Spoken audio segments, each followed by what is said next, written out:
Hey everyone, this is David Brown with the migration update for April 23rd, 2023 from the Braddock Bay Hawk Watch.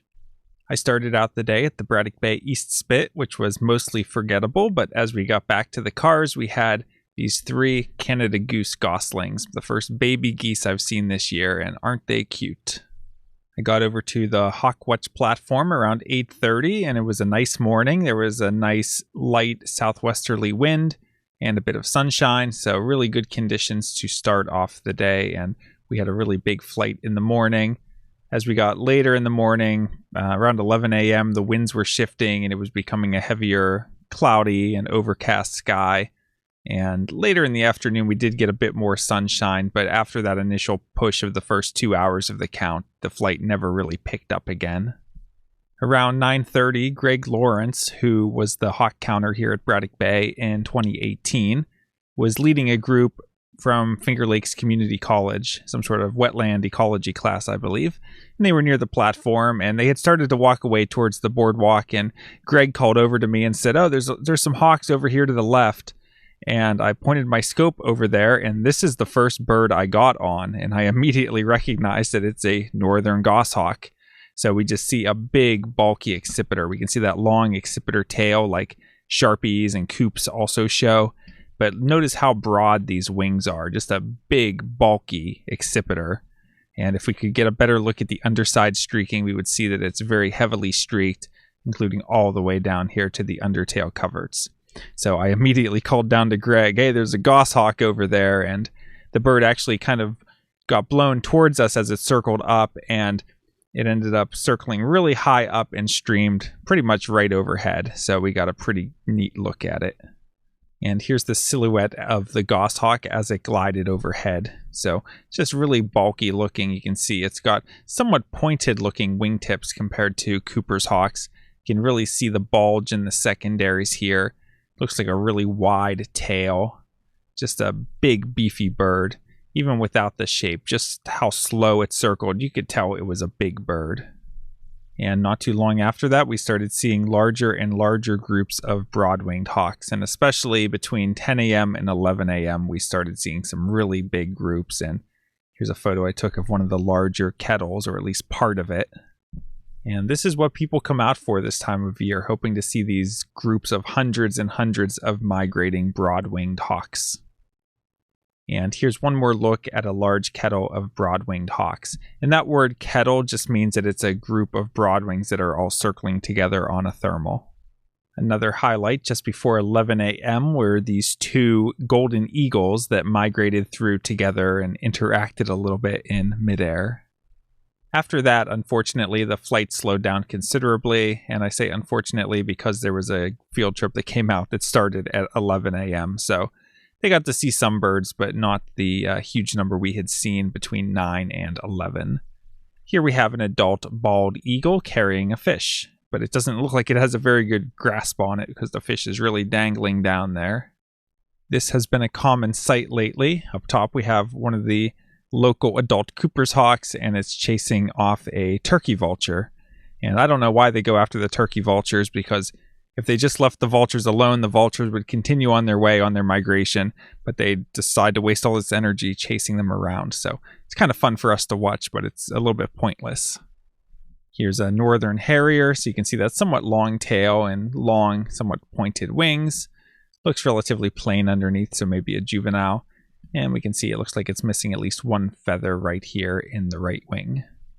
Here's a juvenile Cooper's hawk. You can see that really long tail and a relatively large head with straight wings. Really lanky looking bird, like a flying cross. We know it's a juvenile because of the streaking. So it's kind of got this vertical teardrop streaking that's concentrated on the upper breast. And by the time you get down here to the belly, the streaking kind of ends there. Compared to the goshawk we saw earlier, where the streaking would go all the way down on all of these white feathers. It also looks like this bird has a bit of a full crop, which means it has eaten recently. Here's a breeding plumage common loon that flew over the platform. Here's another juvenile Cooper's hawk. Although this one looks slightly funny to me, but I'm pretty sure it's just a coop.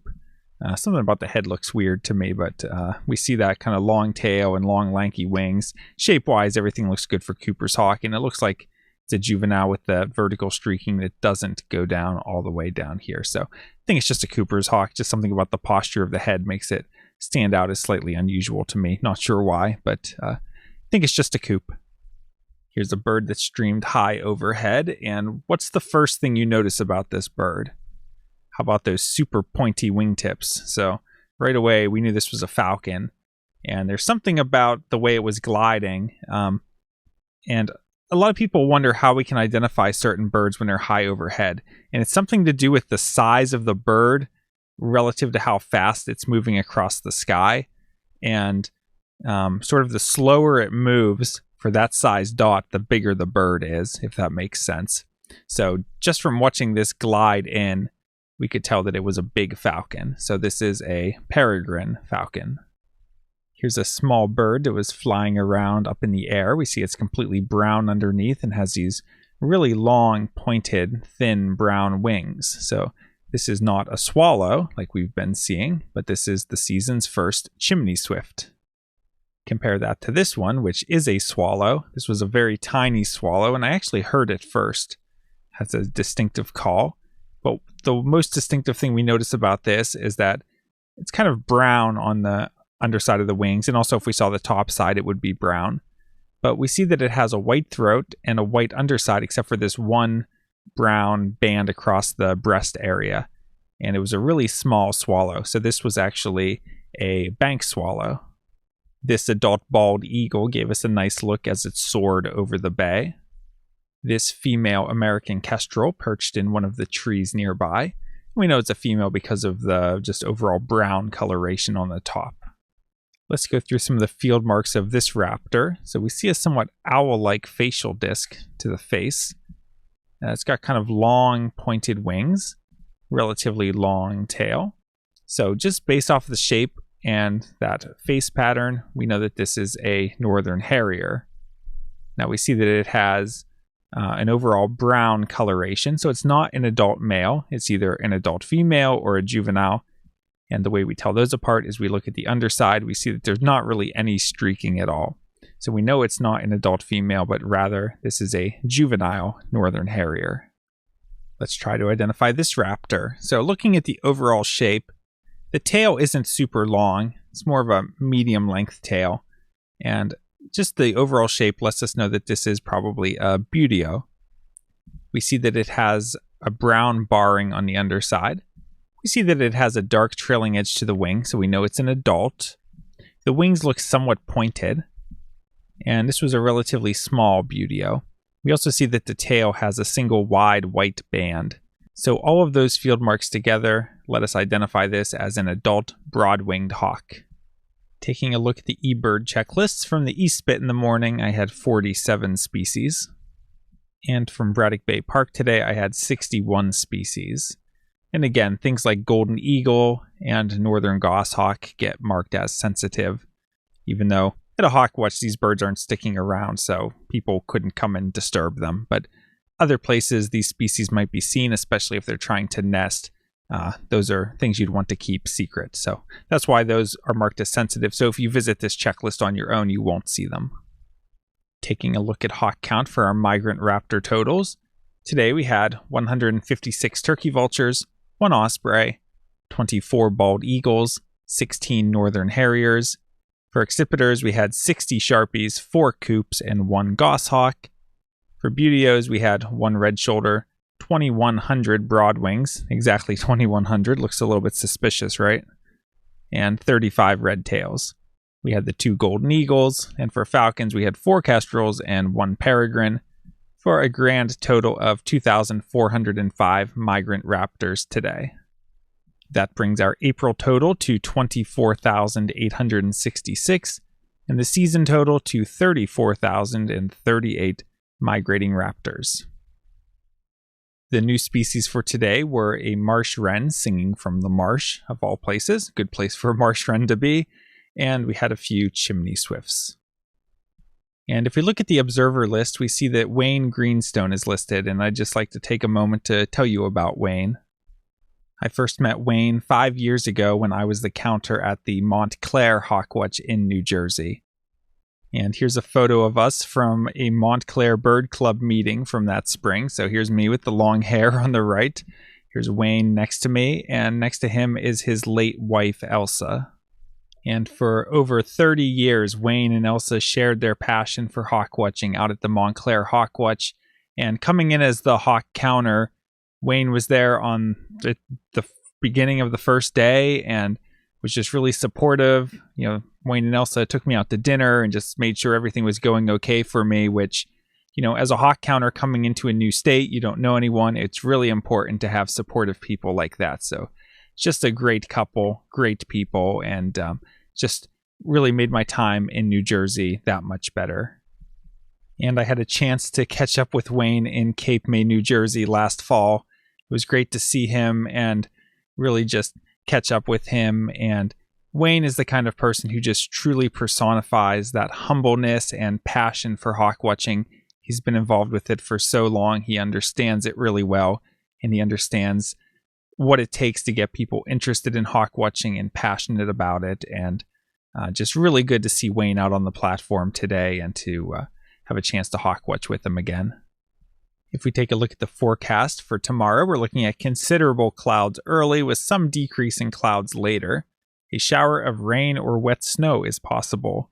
High in the upper 40s, winds northwest at 5 to 10 miles per hour. So, yeah, not looking like the greatest conditions ever. Somewhat unfavorable wind direction. Going to be cold, maybe a chance of rain. That seems yucky.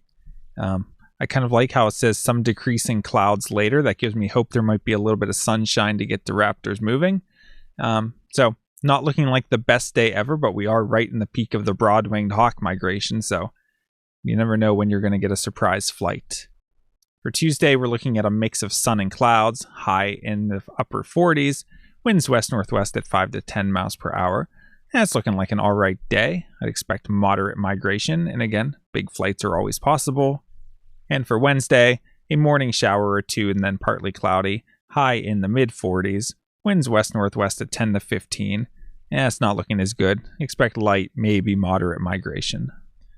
All right, well, for about 2 hours this morning, it was really great at the Hawk Watch, and then unfortunately after that, it was a little bit slow, but we still saw stuff throughout the day, and I hope that everyone who came out had a good time, although it was a bit chilly.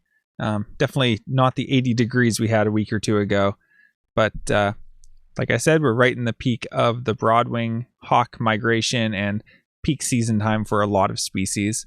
Been getting some nice rarities recently, a couple goshawks within the past week, and the Swainson's hawk yesterday, so you never know what you're going to see. There's a lot of anhingas wandering around and other rarities showing up in the region, so we'll keep an eye out for something rare, and hopefully we'll get some good hawk flights coming up. I would also like to mention that the Braddock Bay Raptor Research Bird of Prey Days is coming up next weekend. Runs April 28th through the 30th. So I'll put a link to that if you're interested.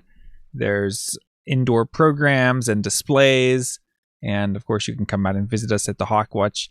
And maybe in some of the videos over the next few days, I'll cover some of the things that'll be going on. But if you're interested in coming out next weekend, I'll put the link in the description. From Lyco Birds, this is David Brown. Thanks for watching.